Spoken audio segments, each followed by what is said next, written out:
पर चारों ओर से आक्रमण तेज हो गए हैं। अगर हम सेंट्रल कीव की बात कर लें तो वहां पर तो चलिए फिर भी अभी तक आक्रमण पहुंचा नहीं है, लेकिन जो बाकी इलाके हैं यहां पर बमबारी की आवाजें आपको लगातार सुनाई देती हैं और आक्रमण हो रहे हैं। हम आपके लिए लगातार उन इलाकों से जिन पर आक्रमण हो रहा है वहां से तस्वीरें निकाल कर लाते हैं। मेरे सहयोगी राजेश पवार भी अलग अलग इलाकों में घूमे, देखिए उनकी ये report. It's very close and the bombing is coming closer to us. जंग की रिपोर्टिंग आसान नहीं होती। जंग में अगर फौज की जान खतरे में होती है तो वॉर रिपोर्टर भी हर पल जोखिम में होते हैं। रूस यूक्रेन में इरपिन की जंग में गोलाबारी के दौरान अमेरिकी अखबार न्यूयॉर्क टाइम्स की एक फोटो जर्नलिस्ट ब्रेंट रेनाउट की मौत हो गई। बाकी उनका साथी गंभीर रूप से घायल हो गया। उसे एक अस्पताल में भर्ती कराया गया। जैसा बोला जाता है सैनिकों के बारे में कि दे लिव बाय चांस, आप मौके के तौर पे रहते हैं, वही जो वॉर जर्नलिस्ट हैं उनके लिए भी कुछ कुछ ये कहावत लागू होती है। ये लोग इरपिन में थे, फ्रंट लाइन पे थे, काफी आगे थे, बदकिस्मत थे कि गोली उनका पता लेके आई थी। मैं भी वहां इरपिन में था, मेरे भी 30 मीटर दूर बम फटा था, मैं किस्मत वाला था कि बच गया उस वक्त। तो ये चीजें जो है, सैनिक हो चाहे वो वॉर रिपोर्टर हो, ये खतरा हमेशा बना रहता है। और ये हमने आज देखा, उस दिन भी जिस दिन मैं था वहां पे एयरप्लेन में 2 पत्रकारों को शार्पनेस लगे थे और आज ये एक को गोली लगी है और 2 को शार्पनेस लगे हैं। ये कभी भी हो सकता है, कहीं भी हो सकता है। जंग अपने साथ मानवीय संकट लेकर आती है। जंग में लड़ाई तो फौज के बीच होती है, लेकिन पिसते हैं आम नागरिक, मासूम बच्चे, महिलाएं, बुजुर्ग।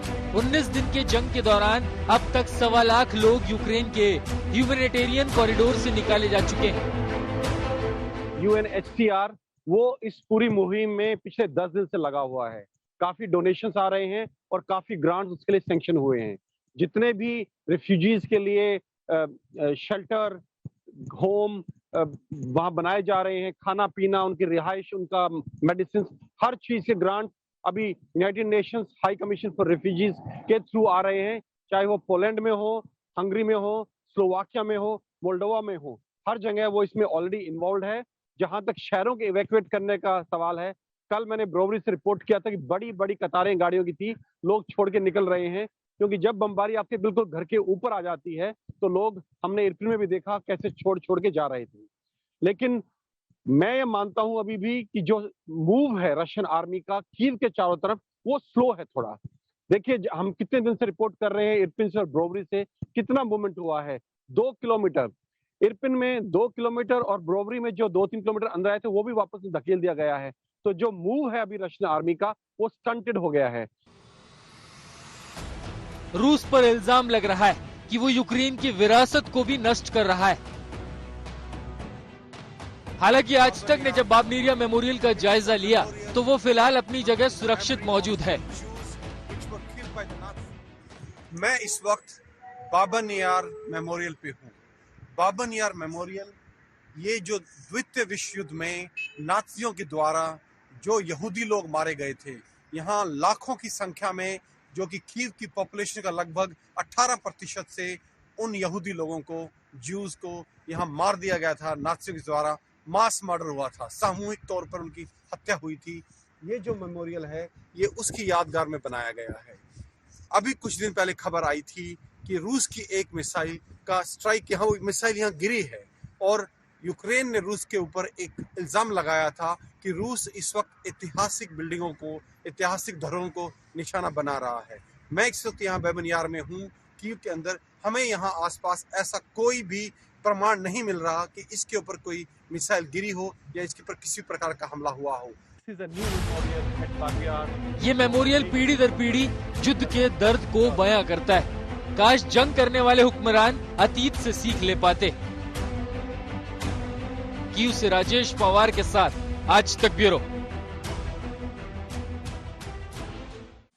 युद्ध का नतीजा आखिर निकलेगा कैसे? क्या कीव पर कब्जा करने में कामयाब हो जाएगी रूसी सेना? बहुत सारे सवाल हैं। इन सारी चीजों के बीच बातचीत के दौर भी एक के बाद एक चलते रहते हैं। आखिर इस युद्ध का अंत कैसे होगा? देखिए मेरी सहयोगी गीता मोहन की ये रिपोर्ट। सारे विलेजेस अबैंडन कर दिए गए हैं, लोग निकल चुके हैं अपने घरों से और फिर घरों पे शेलिंग हो रहा है लगातार, काफी सारे घर बर्बाद हो चुके हैं। तो आपने सही कहा श्वेता, ऐसे जीना तो बिल्कुल मुश्किल है। और ऐसे विंटर्स में जिस तरीके से लोग अभी जी रहे हैं वो रूस के खिलाफ ही जाएगा। तो पुतिन को भी देखना होगा, अगर वो इवैक्यूएशन के बाद भी बॉम्ब कर रहे हैं तब भी वो जिंदगियां बर्बाद कर रहे हैं। तो कहीं ना कहीं अकाउंटेबिलिटी तो होना चाहिए और होगा ही पुतिन को लेकर। लेकिन यहाँ पर आप वेस्ट का स्टैंड देखें, वेस्ट ने अभी तक बस ह्यूमैनिटेरियन एड के अलावा कुछ नहीं दिया है। अगर मिलिट्री सप्लाईज भी दिए हैं, अगर वो यूक्रेन की मदद में नहीं आता मिलिटरीली, तो ज़ेलेंस्की को बैठकर सोचना होगा कि वो आगे शांति वापस कैसे लाए इस देश में। और पुतिन से बात करनी ही होगी, निगोशिएशन और डिप्लोमेसी के अलावा कोई रास्ता नहीं है। हम जहां जहां गए वहां पे अगर आप देखें, यूक्रेनियन फोर्सेस ने बिल्कुल डट कर मुकाबला किया है रशियन फोर्सेस का, उनको एट बे रखा है। लेकिन कितनी देर तक? जितने जो इस्तेमाल कर रहा है, जो वेपन्स, जो एमिनेशन, जो टैंक्स रशिया इस्तेमाल कर रहा है श्वेता, वो एकदम अपडेटेड नहीं है। यानी कि अभी भी बहुत सारा force, air force, military power Russia के किटी में अभी भी बहुत सारा है। तो अगर रशिया अपना फुल फोर्स यूज करने लगे तो क्या यूक्रेन अपने आप को उस मिलिट्री पावर्स के अगेंस्ट विथस्टैंड कर पाएगा? नहीं, ये बहुत बड़ा